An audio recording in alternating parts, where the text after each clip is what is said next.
we clapped the players off the pitch like we were winning 2-0 at half time. Yeah. You bullied Manchester City. You gave them a lesson. City never looked like they were ever going to get into the game. City's XG, if you believe in the XG stuff, 0.45, their second lowest in 364 Premier League games under Guardiola. Like that is big. You know, people were in my mentions. You asked for this, Flex. You wanted Ruben to leave, and now look at the players under Fletcher. They're not even better.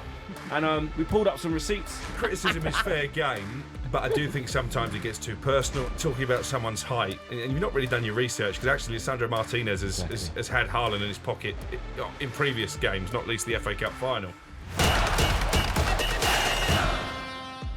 Hello and welcome back to Inside Devils, the show that keeps you up to date with everything coming out of Old Trafford. And what has been coming out of Old Trafford lately is 3 points, is domination, is strength, courage, bravery, and United DNA, as well as a win against Manchester City.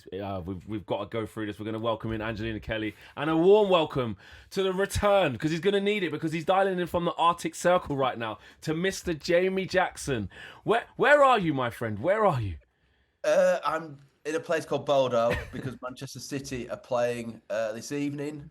Early kick-off by sort of normal Champions League times. So it's a 6:45 local, 6:45 back home. Bodo Glimt they're playing, who were last season's Norwegian champions, but because of the sort of winters here and all the rest of it, they've actually finished second because their domestic season is finished. But yeah, so I'm in the Arctic Circle. It's kind of how you imagine. It's absolutely beautiful here, picture book. Lucky enough to see some tremendous northern lights. You seen the lights, yeah? Is it real? Yeah, they are actually there.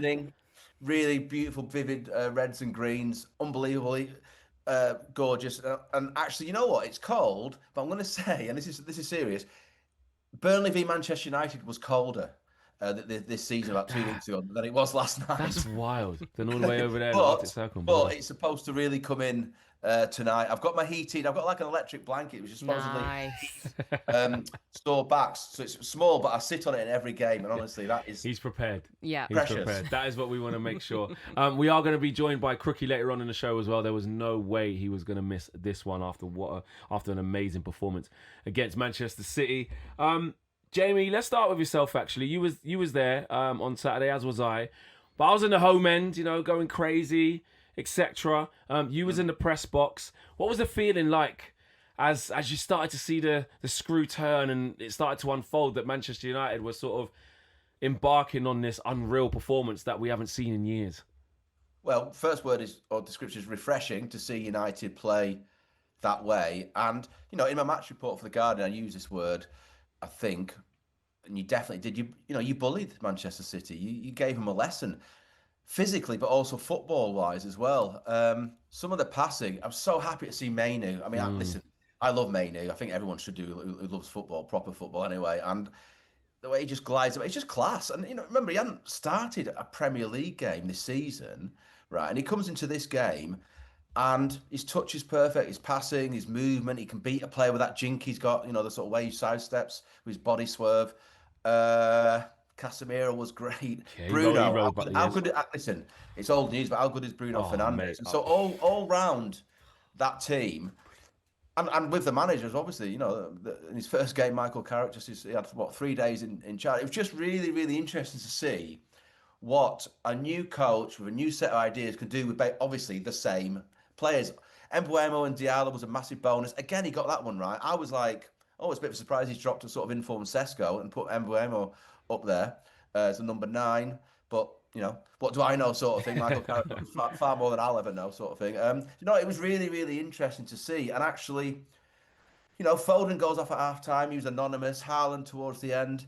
2 brilliant players. But, emblems of basically how good United were. It wasn't just a physical sort of aggressive performance, which is really important, but it was actually a footballing performance. So, you now know, or we all know, and Carrick does, and so do the players actually, most importantly, that they've got it in them to play like that. Can they keep it up? That's the question. Yeah, exactly. It's all about consistency. I mean, for you, Angela, we've had Derby Day wins in the past. The last one away at the Etihad, well, last season. I know we lost this season, but Ruben Amorim beat Manchester City. Ollie beat Manchester City quite a bit, actually. We've beaten Manchester City in recent years, but Have we ever beaten them quite like that? And was there a different sort of emotional feel to that? Did it feel like a throwback about how we should be approaching these games? Was there something different about this win? Yeah, I think so. It was different because City never looked like they were ever going to get into the game. And there's been times where we have beaten City post-Fergie, but it's been a little bit nervy. You've thought, oh, hang on, they could come back into this. But, you know, I did predict a win. You did? I'm just saying. I know I said 2-1. Didn't we all predict a win? No, you and Crookie went draws. You two got scared and went draws. Did we? Yeah, you did. I was lying. I meant to win. Yeah, of course you did. But I just think, you know, you look at City's XG, if you believe in the XG stuff, you know, 0.45, their second lowest in 364 Premier League games under Guardiola. Like that is big. And you just think that they never looked like they were going to get into it. The image of Haaland obviously coming off, and you know the cameras were panning to his face. He looked in a right mood, and you know if it wasn't for Gianluigi Donnarumma and some offsides, it would have been more. I think the scoreline actually flattered Manchester City because it was an absolute hammering. They never looked like they were going to get into it. And I think Pep Guardiola even spoke about, you know, this red card thing, which I've got loads of City fans messaging me being like, oh, yeah, you know, you're lucky you didn't have a player sent off. But I think Guardiola came out and pretty much said, like, you know, it would have been 10 against 11 for 80 minutes, but if we played with the energy that we did, then no change. So even he's saying we still wouldn't have won this game. And you look at Manchester City and how much, what is it, 400 million they've spent or something ridiculous, the amount of money that they have been spending. And this team, they didn't have a look in. And I get that they had certain defenders that were out injured and stuff. But, you know, this is supposed to be Manchester City. They should have enough squad depth with the money. So I think for me, it's no excuse. And I think it's just nice to be positive. Like there's been so much since the turn of even last year, but you know, since January 5th or whatever it was, you know, it has been non-stop and there's so much negativity. And you know, maybe we'll touch on it later, you know, these class of 92 players that can't stop running their mouths, etc., etc. You know, there's just seems like there's so much negativity around, and people are already taking this and being like, well, what does this mean for Michael Carrick? You know, is he gonna be, you know, Man United's permanent manager? Well, I think it's all right to just enjoy this moment, and I think it's nice to just be positive. Everyone played well. Who'd have thought Kobbie Mainoo and Casemiro could actually play together? Since, you know, Ruben Amorim was so fearful of it. You know, he was having nightmares about, you know, it worked. Yeah. Things came together. Patrick Dorgu. I need to apologise to the lad. Oh. Well, no, I don't really need to apologise to the lad. Yes, you do. No, I stand by what I said. Don't start being like Scholes and Butt. No, if you say something, just apologise. No, never. You can apologise. So He's turned it around. What I will say is, and I've, you know, listened to a couple of podcasts and a couple of different journalists speaking about him. I think Ruben Amorim coming out and speaking about him publicly, which he shouldn't have done, you know, flicked a switch in the lad, and apparently he's been working hard, he's been training really hard, and you know what, it's paying off. Do I still think as a left wing back he's not great? He isn't good enough in that. Further up. He isn't good enough in that position, and I stand by that. But I always said, I'm wondering what it is that he's good at. We are now seeing what he's good at. And the guy has had a massive culture shock coming to the UK. You know, I know that he's a Dane, but, you know, you've come from Italy, you know, living La Dolce Vita, and then you're in Manchester, which, as a man, I can say, that must have been difficult. And you're having to adapt. And you know what? He's worked hard and it's paid off. So I do have to give props to him in that sense. And I'm chuffed for the lad that he had a good game, because at the end of the day, even though I'll criticise a player if I don't think they're playing well, he's a Manchester United player. I want him to do well. So props to him, and I hope it continues for him. I think that was an apology. I'm sorry, Patrick Dorgu. There you go. Do you want the? I'm sorry, Patrick Dorgu. I was just waiting for the S word. I was just waiting for the. Where is the right? I found it. There you go. Jamie, just back to Carrick. Actually, we're going to talk about individual players and who played well, because, like you said, like Andrew was saying, they all played well, and there's so many of them to shout out. But Michael Carrick, with what he's done in only 3 days, and Lisandro Martinez described it as unbelievable what he's done in the 3 days, along with his coaching staff as well. By the way, let's give big props to them. How brilliant is it what he managed to do in that short time, and what he managed to galvanise with such little time to do it in? Yeah, I mean, it's pretty remarkable. If I'm being honest, I sort of maybe I hedged my bets. I said I could see United winning, but at the same time, I could maybe see City giving United a proper hounding. It was going to be one or the other, wasn't it? At your own place. So I got that one wrong, that part of it. And Carrick, it's interesting what Martin, you referenced the Martinez quote. So he also said as part of that, he's won everything. And actually, if you look at his record, Carrick, 5 Premier Leagues, mate. It's unbelievable. Yeah. It's unbelievable. Joke. People forget that, don't they? Yeah, he's got like 5 Premier Leagues, the Champions League, he's got the Europa League, the FIFA Club World Cup, everything. FA Cup. It's all there, the FA Cup, you name it, he has won it. And that's got to someone like Martinez, who, won the World Cup. I don't think he was actually played in the final, but he has won the World Cup, so he's been there, sort of done that. This guy comes in and immediately, I think it does matter to players. It's not the be all and end all, but I think it does matter if the guy whose ideas you're supposed to be buying into has been there and done it himself. Been in your shoes kind of thing, 100%. yeah. Yeah, 100%. And then if you then marry that with actually his quite calm demeanour. Now, I tried to give him a bit of a grilling in the Jamie loves to stir the pot with these managers, doesn't he? Was you one of the ones saying, how have they ended up here? He shouldn't be there. This is a disgrace.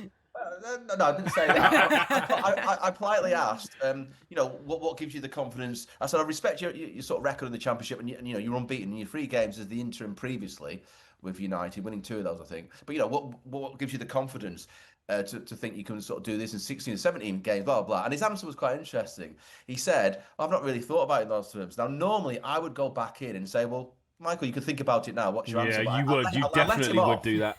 And I let him off. Because he's quite a cool, calm customer. And his answer, I believed. I actually thought, he weren't so swerving sort of it. Yeah.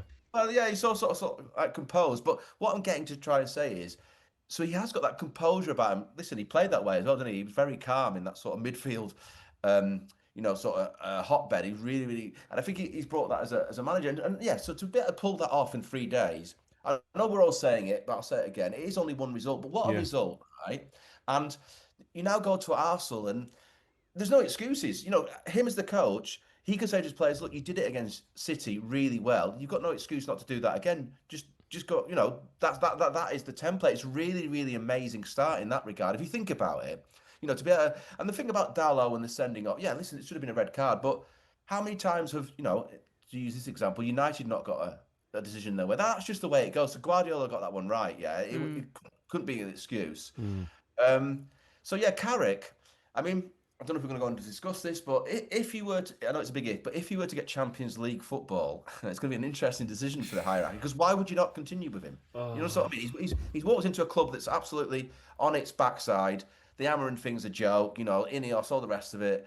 And imagine the mood amongst, the fans come May, whenever it'll be. If you're top 4 or 5, surely he's got to be giving it full time, right? I think it doesn't even come down to that. It comes down to if he plays ball with Jason Wilcox, because let's be honest, I don't even think. He will. But yeah, No but if Michael Carrick does anything that we know that if Jason gets upset, then it's no more. So he's just, as long as he's careful with Jason and doesn't rock the boat with him.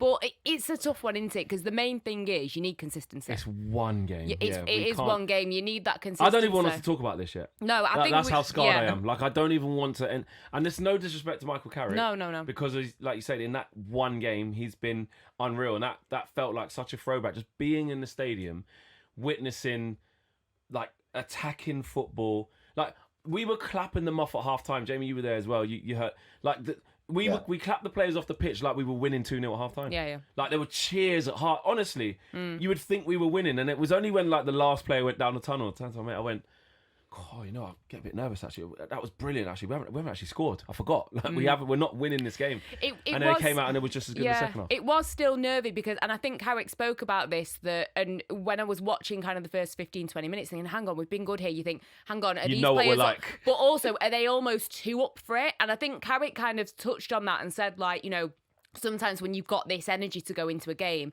sometimes it can sway you the other way, and sometimes you end up, like the Dalot situation, you could argue, a mistake gets made, or, there was a couple of yellow cards, etc. You start to get nervy and think, hang on a minute, could this completely unfold? But listen, they held their own, and it's one of those, when I saw that we were in 4th, and I know I've spoken about this 4th thing, saying, listen, do I look at Man United and think that they're ready to have a good run in the Champions League? At this moment in time, I don't think that they're ready for it. But just as a Man Gotta get United back fan, in there. taking everything else out of it. Yeah. Just seeing us in that fourth position that everyone's been talking about. Oh, Amorim, if we'd have won that game, we'd have been in fourth, we'd have been in fourth. Just to actually see us there, even though it was for a small amount of time, it was just a nice feeling.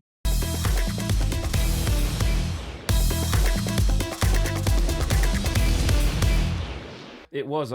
Jamie touched on Kobbie Mainoo. It's been a crazy time for him in the last sort of. Think about the last months. even 2 years for him. It has actually been a little bit of everything for him because he started off injured. Yeah. Because he played really well in pre-season. Started off injured. Came in that infamous game against Everton. Yep. Went on a great run all the way through. Wins the FA Cup. Supposed to be with the under-21s. Promoted to the seniors in the England setup. Goes to the Euros. They've got midfield issues. They try Trent. They try Gallagher. They get to Kobbie. He fixes it. He's the answer. Goes all the way within a whisker of winning the Euros. This is all in his breakout season. And he's one of the most spoken about names 100%. from that Euros like team. He's not just getting participation it's awards. It's not like, oh, well done, Kobbie. It's like, nah, he was one of the guys in that team. Yeah. Then does the next pre-season. Gets injured. Ten Hag gets sacked. Gets back from injury. There's a new manager called Amorim. Amorim plays a different system, so he's in and out of the team. Says he prefers him further forward. Get to the Europa League, lose that. Then he's injured again a little bit, but then this season the manager just doesn't fancy him, and then all of that. Then his brother does the free Kobbie thing, etc., etc. He wants to leave on loan. All kicking off. And then you get to Michael Carrick, who just goes, listen, you're starting for me, mate. We've seen Michael Carrick on Rio Ferdinand's podcast, waxing lyrical, not long ago. That's what's so crazy about this, which goes back to probably like Jamie's question about what makes you think that you could do this, etc. He was sitting with Rio Ferdinand on a YouTube video a couple of months ago. Yeah. He was with Barbados the other week with for New Wayne Year's Rooney Eve for New Year's, just chilling. And his new first team coach, exactly. Johnny Evans. He actually didn't expect to be in this situation, which is well picked up by you, Jamie, for thinking like, actually, I could tell he's not just swerving. He just generally hasn't thought about it. But one thing he's doing is staying true to the things that we've seen him say. So he waxed lyrical about Kobbie. He was like, paraphrasing, but he was like, a kid like this, I mean, you basically got to find a way. Like you build a team around him kind of thing, yeah. And he's coming, and you can see the relationship between the two, the trust. And you see how Kobbie played. He's played like somebody who's got the trust of the manager. Somebody who said to him, listen, kid, you're in Manchester derby. You get it. I believe in you. Go and express yourself. And not only was it just given the keys to Old Trafford, he was given a very specific job. When Jamie Carragher broke it down on Monday Night Football, it was brilliant. Your job is to jump out of midfield in this 4-4-2 block and go and press Rodri. I need you to do that. And then now we've seen him have some of the largest running stats he's ever produced. Now, some people are taking it out of context because it was the most amount of running without the ball in this type of game where Manchester United have the ball the least against City. So it's got to be context. It doesn't mean that Kobbie Mainoo is now prime Kante and can run everywhere. But if you give him the right environment, he obviously can run. So I just think he deserves massive credit for his performance. And if you're talking about the real winners and losers, Jamie, for Michael Carrick being here for the next 16 games, 15 games, whatever it is now, is Kobbie Mainoo right at the top of that list? And who else is a big winner / not a big loser, but maybe slightly worrying where they maybe not might get as much game time? Yeah, I mean, I think this is all about your idea of football. So Kobbie Mainoo, to me, is, what football should be. And, an amazing midfield player who can create something out of nothing. It's just class. I mean, as you just used the word kid, you're right. He's still only 20. Yeah. He's got into this game and absolutely sort of like flourished as if he'd been playing the last 2 or 3 years and he was actually 26. Whereas you get to Amorim's idea of football and there's no room for Kobbie Mainoo. I'm sorry. Where's the fantasy? Where's the sort of X factor? All the stuff which, I'm not a United fan, but I'm a fan of the way United play football at their best, right? Which is what I'm talking about, which is this sort of stuff off the cuff. Yes, you have to have a bit of structure, don't get me wrong, but it is kind of almost a little bit Roy the Rovers. And for me, that's him. So he's an emblem. For me, he is sort of almost Michael Carrick's, judging by that anyway, idea of football. People who might be a little bit concerned, and I mentioned him, and listen, nothing against him, but it's interesting that Sesko, didn't start, and it worked. But I just get the idea with Carrick, and maybe again it's a little bit romanticising because he's only one game and look what he's done. But I get the idea there will be or I'd like to think there'll be a really good role for Sesko going forward, and it's a rotation thing, etc., etc. So I don't know. It's interesting when you ask that question, Flex, because I was thinking, actually, you're sort of saying who's the winners and maybe who should be a little bit concerned. Amorim was kind of polarising like this, wasn't he? He did seem to have people who were all the way in, and even though he kept on saying, I judge on who's best for the team with regard to Mainoo, he then seemed to have a set of players like Ugarte is another one who there was just no way ever. Yeah. I know he did start Ugarte a little bit previously, but you know what I mean? It's not sort the of one. like Terrible. Whereas I just don't think Carrick is going to operate like that. So he actually might just use all the squad and just keep them all involved, and that's the hallmarks of the adaptation needed. Yeah, I mean, you know what it's like. If your team's, even if his team's not winning, but it's playing really well, it's easy to sort of leave a player out or bring one in because everyone wants to be involved. We can all see that the machine, if you like, if you want to call it that, the system's working. And so, he's just doing that for this game. It's not a sort of, this is the issue when not only are you losing all the time, but you're losing in such a way that you're not having any fun at all. I know losing's never fun, but you know what I'm getting at. Yeah. There's a way to lose, isn't there? Where you think, okay, we've had a real go there. That was unlucky. Fair play to the guy because, what you said at the top of the show, we can see what he's doing sort of thing.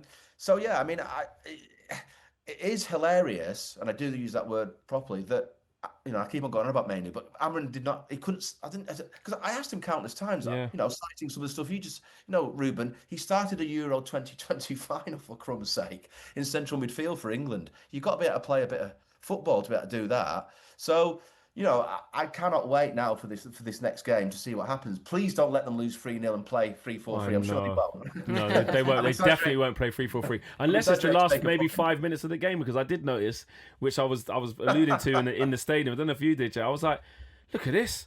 This is ultimate insult to injury to Amorim. He's basically saying, mate, your system's just good for the last 5 minutes. Yeah. We'll just see this out, yeah. And then we went and got another goal, albeit disallowed. But he had the 2 10s. He had 3 at the back with the wing backs, and it was transition. But in terms of the players, Ange, right? Because people will say, okay, actually, you players, what on earth were you doing? Because all of a sudden, one guy's gone. You didn't do it for Fletcher as well.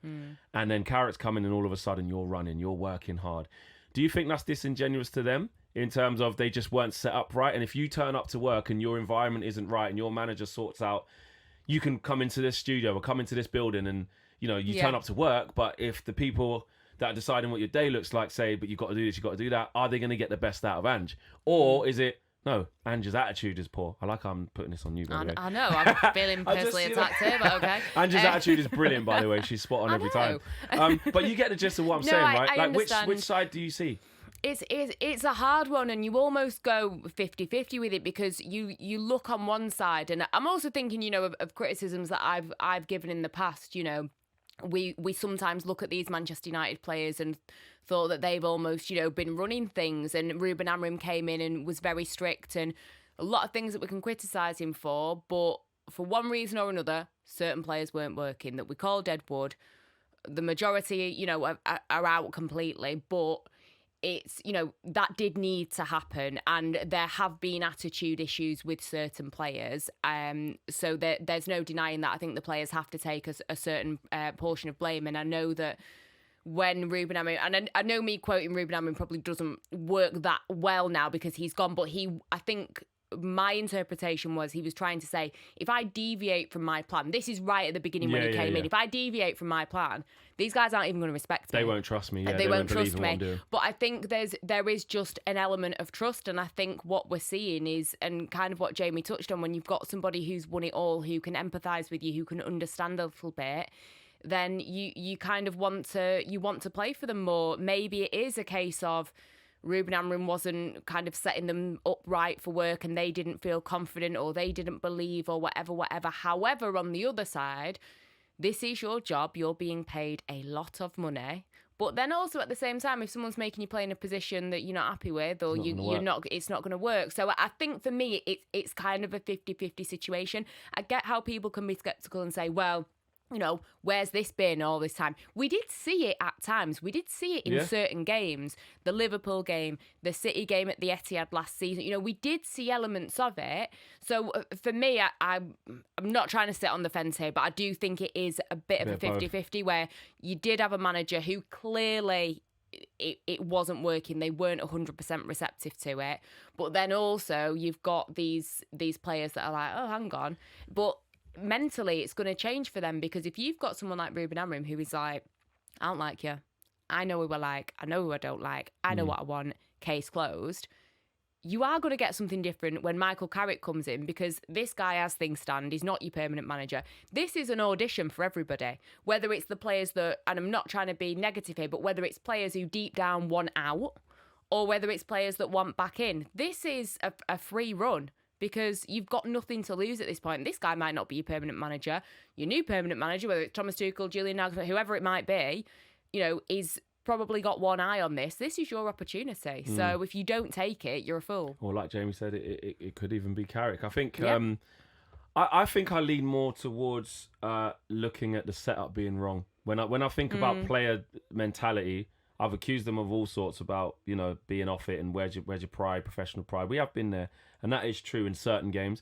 But one thing that wasn't spoke about enough, I think, on Ruben's departure, because of the manner of his departure, I think is actually that the players, I don't think the players down tools on Ruben Amorim. I think that, when you look at Ollie's infamous last game at Watford, I was at that, and, he's spoken about it afterwards, and he said, I knew at half-time it was done. Like, the players checked out, they weren't running. I said, who wants to start? I said, all right, I made a couple changes. That, like, it's done.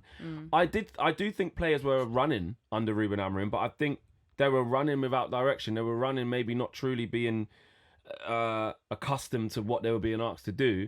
And I just think what we've seen is just somebody come in and just get back to basics and set up the team to the strengths that it has. So the running that they're doing is just more effective. The understanding that they have of the game is more effective, rather than they all hate. Because I don't want to paint. I'm with you. I don't want to paint that picture that they all hated Ruben and thought he was just absolutely clueless and didn't run. Because, like you said, you saw some little moments where they were definitely playing for him. You look at the last game against Leeds, like, considering all the players that were out, we showed a little bit of fight, get a draw. Like, it weren't all bad. No. It was in the context of it, but in terms of, like, are the players working hard enough? But then when you see that breath of fresh air that Michael Carrick brings, I think you get an extra gear out of players, subconsciously or consciously, when you're set up in the right way and you know that the manager is thinking of your best interests at heart, or you feel that anyway. And I think that the players, yes, their mentality at times has been questioned. How many times have we said, don't let these players get away with sacking another manager? It's them, it's that. And then as soon as we ripped the bandage off with Ruben Amorim, and we saw the 2 games under Fletcher, everything pivoted to the players. We went, look, Burnley and Brighton at home, look at them. And people were even daring to say, Jamie, people were in my mentions, all the comments, you asked for this, Flex, you wanted Ruben to leave, and now look at the players under Fletcher, they're not even better. And we pulled up some receipts on my channel, and none of them came back when we beat Manchester City, not one comment. So we're in this sort of, like, this point scoring phase where United fans probably, some were staunch Ruben and were like, you haven't got the stomach for the rebuild. And then you look at what we did on Saturday and you go, don't tell me about stomach for rebuild. If you're a decent enough coach, you'll get a tune out of what you got. Yeah, I mean, it's interesting, this, because the best, I think the way to do a rebuild is, and it sounds obvious, is to bring as many of your fans along with you as you can. If you start polarising, to use this sort of phrase about him again, too many, or if it is polarising, that says to me you're not successful, because what it probably means is the results are awful and the performances are. If Ruben Amorim still be in a job, if, let's say, you'd finished, I don't know, 4th last season, that really still too ridiculous to say, or finish 6th, but wow, you've been playing more Saturdays or match days than not, kind of how you played against City, but that just wasn't happening. It was dire. Yeah, it was. There was no sort of sense of excitement, really. There was no sort of, like, there was nothing exactly. You know what it's like as a watcher of anything. You want to be enthralled and at least see, okay, right, I get it, it's a rebuild, but wait a minute, this guy is really, really sort of, like, ambitious, and he's got Kobbie Mainoo playing brilliantly, and all the rest of it. There was just none of that. It was all very sort of flat, or worse, negative. And so, yeah, I mean, I don't know if we're going to want to talk about this, but you say there about the point scoring, this whole thing with the sort of Scholes, but v Martinez, you talk about a point scoring thing, and if I could just sort of say this, I think Scholes and Butt are having a bit of a nightmare at the moment. Yeah. I think that's putting it lightly. Yeah. We can move on to that, actually, because that's a natural way into that. We've seen Paul Scholes and Nicholas Butt, as I've called him recently, because he's annoyed me. Before the game, naming him. Yeah, because he deserves it for how he's been moving. I'm sorry. Before the game, they are having a discussion about Manchester United as they do, as they're entitled to do as legends of the club.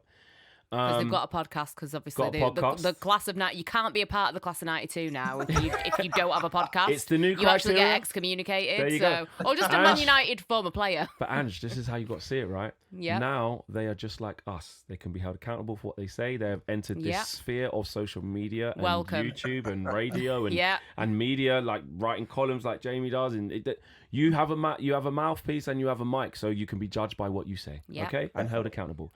So let's judge. Put themselves. Let's judge away. Exactly.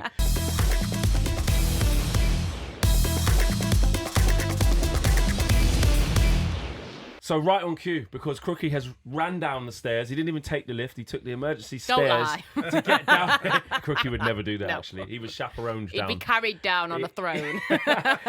Because he heard Nicholas Butt and Paul Scholes were going to be on the menu. Welcome, Crookie. Good to see you. He's in. He's actually in physical person. I know. But you know what? I do exist. I'm not a hologram. You know what? This transfer window, this guy is booked and busy, so we're very grateful that you've stopped by. You've graced us. Exactly. Yeah. But onto this though, Crookie. I mean, everyone's been having their say. I've been calling them out, and I think everybody has.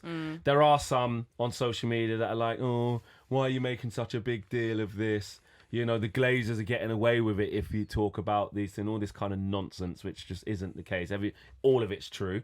Where do you stand on what they've been saying pre-game, post-game, all of it?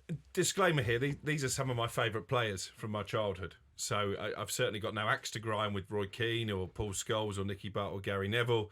But I do look at the relationship between those Manchester United legends and the current team and the legends of other clubs. And they do have a tendency to stick the boot in a lot more than, say, Martin Keown would to Arsenal. He's all the way the other way. He won't say anything. Or Jamie Carrick would to Liverpool. Now, there's a fine line here because it's not their job to be cheerleaders. No. And let's not beat around the bush. Over the last decade or so, there's been an awful lot to criticise Manchester United for. I've been quite vocal. I got into a spat with a United fan on the show on Friday when I got accused of being the new Mark Goldbridge, which obviously went down like a lead balloon. So no aspirations? I think criticism is fair game, but I do think sometimes it gets too personal. I think you need to look at Roy Keane, who, again, I absolutely adored as a player.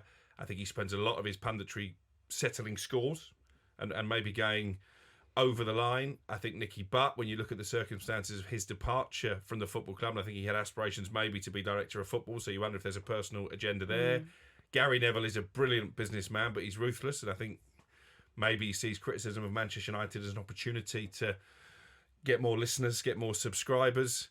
And I think when you start talking about someone's height, and you've not really done your research, because actually Lisandro Martinez has had Haaland in his pocket in previous games, not least the FA Cup final. So that was just wrong from Nicky Butt. It just wasn't right and proper. And I think that's the case. It was just wrong. I'll come to you, Jamie, and then yourself, Ange. You know, from the media perspective and the other journalists, and it's great for people like me and Jamie because you're always going to get a quote and a bit of copy. Exactly. I mean, how have you found it? Have you found it fascinating? Have you found it wrong? Have you found it, entertaining? Well, yeah. I mean, I found it hilarious. I mean, in isolation, the image that Nicky Butt offered, I think it was Nicky Butt who said this, Haaland's going to pick up Lisandro Martinez and run with him like a school dad. I'm sorry. For me, anyway, that is a funny image. I can't, you can actually picture it. But there is a but coming. What made me particularly laugh is when Martinez answered this sort of stuff in quite a calm way, actually. Yes. Said it in the mix zone after the game. Said, I've already sort of corresponded with Paul Scholes, and if they want to come round to my house, etc., say it's face to face. They then got cheesed off about that. This is the thing that's really made me laugh. Oh, what was it? Butt said, "Grow up." Wait a minute, you've just sort of like, how can I say this? Not humiliated, but kind of been a little bit mocking. Took it too far, yeah. By the picking up image, and I think Scholes said. I was surprised in Paul Scholes, and actually, it's quite interesting this for me because I always found Paul Scholes. Yeah, listen, you can get all the stuff out of the way about being an amazing player, but I always found him, I don't know if smug's the right word, but a little bit sort of, I don't know. And so I think we see here, he's human. I'm not sure he's particularly, I think he's ended up in the sort of position, he swerves all the time as a player. He would never speak to us, and that was his right, etc., etc. But now he's on the other side. It's quite interesting to see him got everything in to the say. situation. And you've got it right, Flex, about the accountability. everything I do, and it's fine, I kind of thrive on it, but everything I do is kind of scrutinised through the lens of a City or United fan, or, as a reporter, from fans there. And now these two gentlemen are in the same position. Listen, on the one hand, I do agree that it is a podcast. It's like two blokes down the pub who happen to have been amazing players. Remember, Butt was in the FIFA 2002 World Cup team of the tournament. You don't do that unless you can play football. And he's considered the lesser, compared to Scholes, blah, blah, blah. So on the one hand, I love the fact they've said all this. But if Martinez is then going to sort of say, well, say it to my face, which I think is fair enough. He's allowed to say what he's allowed to say. For Butt to turn around and say, oh, grow up, I was like, it's pathetic. Really? There is an irony as well, isn't there? When they played under a manager who would regularly ban journalists from press conferences because he wasn't happy with criticism. Yeah. And it was a group of players who were almost trained, and it was ingrained in them that the press were the enemy. Yeah. Well, I've got a very quick story to tell you about this. A friend of mine, who I won't name, but is quite half famous in another part of the media, was once in a hotel room and a hotel sort of foyer. This is when the Fergie's United were in the pomp, early 2000s. Players are like Sheringham, etc. So anyway, cut long story short, this person who knew a few of these players just because of the sort of business they're all in, sort of said hello, and it was like, the way it was described to me was the players were too scared to interact, even to sort of say hello back, because Ferguson was sat there. You know what I mean? Now, again, that's up to them, but I'm not too sure how media savvy or, I'm really interested to see what happens next. I guess nothing. I guess Martinez won't sort of answer back again. But I do think, as I said at the top of this, both of them are kind of making a little bit of fools of themselves, which is quite funny to see.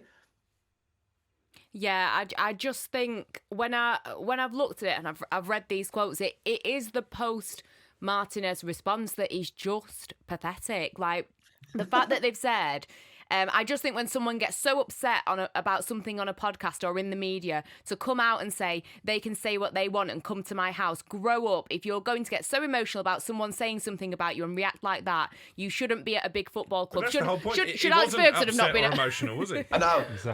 But should Alex Ferguson have not been at a big football club then? Because he would get irritated by what people would say. I just think the whole thing is absolutely ridiculous. And do they not have and again, these are guys that we all adored as football players, but do they not have stuff to do?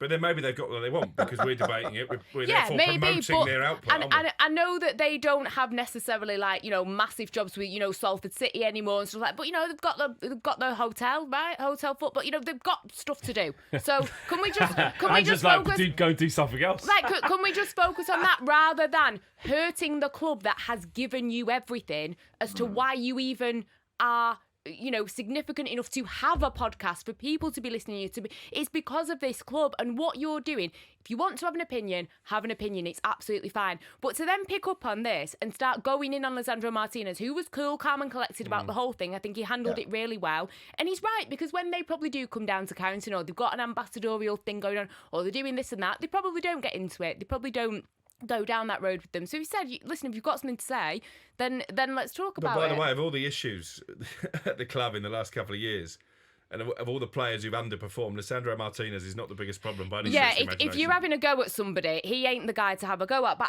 I just think you're not helping this club. If you care about this club and you're going on about the Fergie days and this is what you're bothered about, this is, your memories of this club, what it's given you, doing this is not helping. No. And going in on a player and being so cruel, also during a time where, let's be honest, there's so much talk now about being a little bit kinder to each other, showing people a little bit of respect. I just think it's a really, really cheap shot from them. And I thought better, if you want to criticise someone, fair enough, but the way that they're saying, grow up and you shouldn't be at a big football club, who are you to say that? I just think it's a cheap shot. I think Michael Carrick handled it really well. Brilliant. And obviously he's been there. He knows the level of scrutiny that comes with being associated to Manchester United. So actually, I don't think it's going to be a problem in the dressing room. No, I think that they would be annoyed about it, but clearly it wasn't there's a good level of performance. But, and I just think that... But it just doesn't help.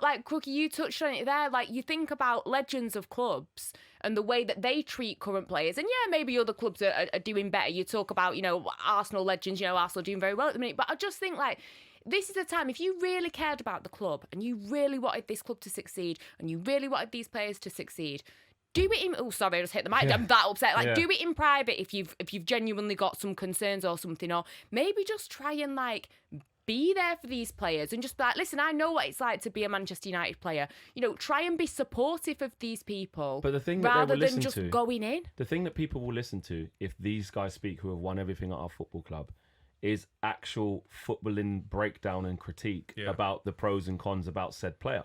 When Paul Scholes or Nicky Butt are trying to say, do you know what? I think his defending in the box is poor because he switches off when crosses come in. Or I think actually he needs the right partner because of the lack of height that he's got there and the physical dominance. What he probably needs. But to be making fun of someone. What they've done is just, it's as simple as this. They've tried to be smart because they just don't particularly rate the player. They've come with a disgusting take in isolation. They're not talking about all of him. They're not talking about the rest of the season before or what's to come. And also, he's just coming back from a massive injury. Exactly, come back from a big injury. Right. They're talking about this one game coming up, i.e. the Manchester derby. And their prediction for that said 90 minutes was Haaland's going to have a field day with Martinez. And actually the complete opposite happened. So guess what? To simplify this, all you need to do is come and say, I was wrong. Flipping heck, mate. I was wrong. He had an absolute stormer. But they did. I was wrong. And they couldn't do that. And Nicky Butt said, was just a figure of speech. Spare me, do one. Just own it and say sorry, bro. That's all you have to do.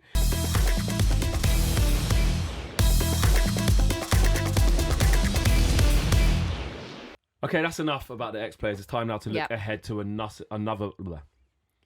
Okay, that's enough about the ex-players. It's time now to look ahead to a huge game at the Emirates where we don't particularly do very well and see if Michael Carrick and the players can emulate that level of performance. Crookie's already gone, by the way. He's had enough. He just came to do a mic drop on the ex-players. And he's off. He's off. So we'll see him for another 5 or 10 minutes in the next episode. If we're lucky. But it was in person, so we've got to consider ourselves very lucky. Yeah, definitely. Exactly. We'll give him that. His 5-10 minutes. This Arsenal game is fascinating because obviously... I don't want to say the come down off of the Man City game because you don't want it to be a come down, you want it to be a continuation. But you do have to always remember, like they say, your most important game is your next one. That's in the past now. We've beaten City. We've set a benchmark. Arsenal come with a different type of skill set needed to get the better of them. Arsenal are a different proposition. They're a better team than City. They're harder to score against. They're not as open. But they're not in their free-flowing, most attacking form, but they're still a top team at a stadium in the Emirates that we don't do well in, Ange. How do you think we approach this game? Does Michael Carrick go in exactly the same thing and say, go for it? Or does he exercise a little bit more caution and pick his moments and pick the same team? What are you expecting? I mean, Carrick has already got a win over Mikel Arteta, hasn't he? So I'll take that. Listen, it's a tough one.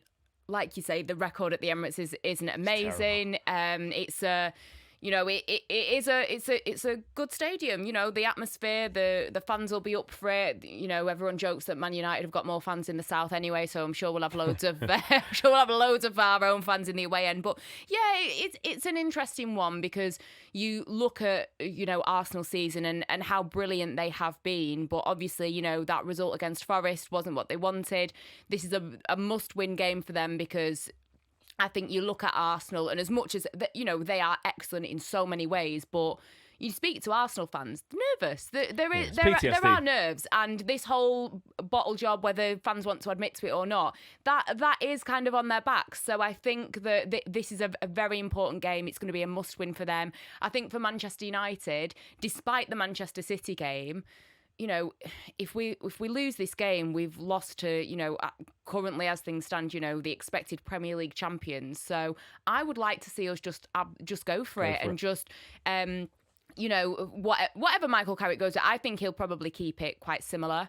And I think that I worry about Šeško with that Arsenal defence because as much as he was having a good run of form, he's still not 100%. He's still a little bit nervy, a little bit shaky. He's not, and I'm not trying to be critical of him because I want him to have minutes and I do want him to find his form because I do think there is a player there. When you compare him to someone like Victor Gyökeres, I think that Šeško, that I look at him and watch him play and think there is more of a player there in my personal opinion. I think he looks more like a striker. I think some of the runs that he makes, some of the couple of goals that he scored. But I don't know if I trust him. So I agree with Mbeumo starting. And I think, listen, we put our fastest players forward against Manchester City and let them run. I think probably do similar. Defensively, it'll be interesting, getting Maguire and Martinez fit. and they played in the Manchester Derby. I think you continue that. That seemed to work. So yeah, probably similar stuff. But I just think the way that you approach it, you have to just think, listen, if we do lose, we've lost to the best team in the league. Yeah. Let's just go. Let's just have a go at them, because there are vulnerabilities in that Arsenal side. I think whilst defensively they've been great, they've had their injuries and stuff like that, I don't think Saka's looked amazing so far this season. Obviously, Gyökeres not been incredible. I know that some Arsenal fans have been critical of someone like Martin Odegaard. So I think there are weaknesses that they can exploit. We can get. But I think just go for it. Yeah. That's what the fans will want to see. We don't want to play it safe. Yeah. Have a go. And if you lose, you lose. But at least it's been entertaining, and it's still carrying on that kind of vibe. Yeah, Jamie, for you, quickly, should Michael Carrick stick to his guns, stick to his principles, or show that flexibility? How you beat one team is not necessarily how you beat another. Tough game away from home. Want to keep unbeaten. Want to keep the confidence up. Yeah, I mean, as I'm sort of listening to Angelina there, obviously thinking about it, and there'll have been 8 days since the City game, because there's no midweek for United. Listen, if he's got a sort of way of tweaking it, great, but I don't see why the template should not be the same. I know, it's away from home and it's not a great hunting ground for United, but to a certain extent, and I mean, I'm not being flippant, I'm being serious. So what?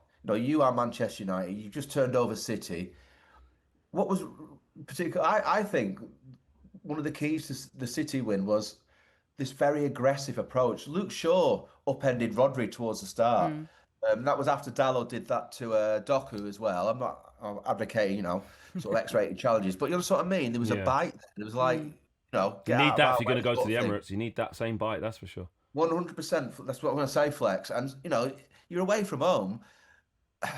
Go out there and sort of show the mongrel, if you like, if I can use that word, but also play football. So this is why I say I'm really interested to see how he sets up. I'll be staggered if it's not more or less the same. I mean, going back to the Sesko Mbeumo thing, Brian Mbeumo, I think I'm right in saying I might have got some of the teams wrong, but he's scored a lot of big games for you now, right? Yeah. I don't know, is it Chelsea? Liverpool, Arsenal, Chelsea got the keeper sent off. So that's what you want, right? Someone who, that's why he's at Manchester United. He can handle being at Manchester United and doing it when it really counts. So Spurs I'd like to see that. A big team, though. I like to see that continue. So yeah, why not? I mean, as I say, if he's got a tweak or two, fair enough. But Casemiro's interesting. He's been very good. He's had 8 days, as I say, to recover. He won't play all the game because he doesn't necessarily do that all the time. But why not him and Mainoo and Shaw played? It was a very good performance, and the players who weren't in that starting 11 will respect that because and also some of them came on and played very well. They were all part of it. It wasn't anyone sulking. And I saw some videos. Not that I would suggest Seshko would be a bad egg or anything, but of course you're disappointed you're not starting. But I saw some alternative angles of goals where Seshko was sort of warming up on the sideline, joining in the celebrations, had his hands on his head when he missed the chance. Like, they're all fully involved. Which is what you want. An interesting stat that our producers sent in to me. It says that since the departure of Ruben Amorim, Manchester United ranked first in the Premier League for XG, 4.81, and shots attempted as well, 41, and shots on target, 17, and they have the best XG differential, which is 4.12, which means we're going to win. Look, against Burnley, take into consideration, had about 1 million shots and we just kept missing. But, against City, we had, a lot of big chances as well. So it is all relevant. But yeah, to echo your two sentiments, I think there needs to be more of a leaning on expressing yourself, going for it, showing the confidence, not just sit in there and hope to get a transition. But at the same time, that Michael, which I actually trust Michael Carrick to do, that streetwise element of knowing that actually what are Arsenal struggling against most at the minute? It is teams sort of sitting off, being compact, being together, not really going after them. Teams are getting a little bit of joy against Arsenal in that way. We saw City play like that against them at the Etihad, at the Emirates and get a draw.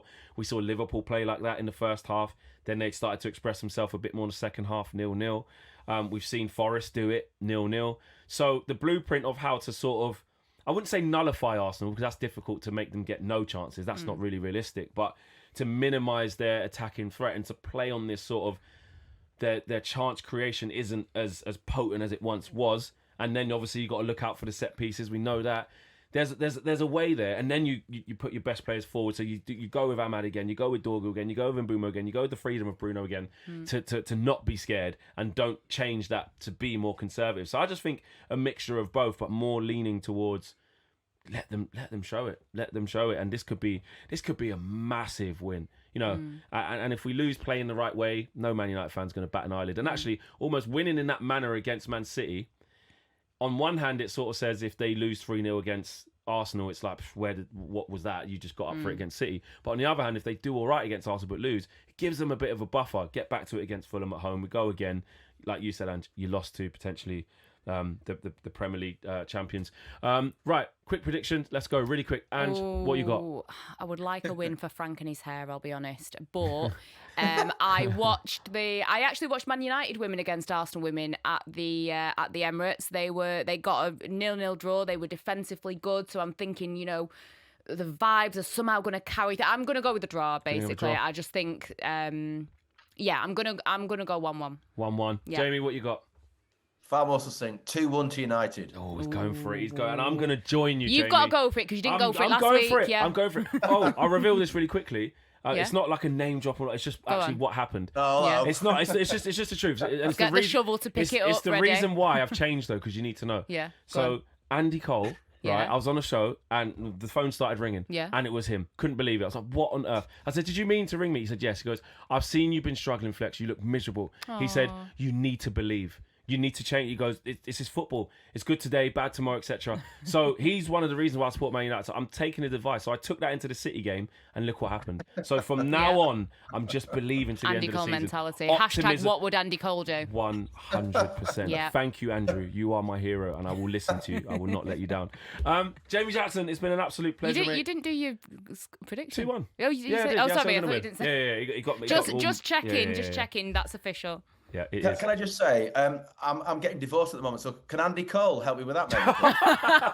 Oh gosh. Well, if I'm a word flex. All I can do is pass on what he said to me, and that's believe. So just believe it will be all right, and it will work out. And receipts on everything. Receipts on everything. Big thank you to Angelina Kelly, of course, Alex Crook for briefly joining us with his presence, and Jamie Jackson. We will see you hopefully after a monumental 3 points because we haven't won there in the last 4 years in the league. Against Arsenal. See you then.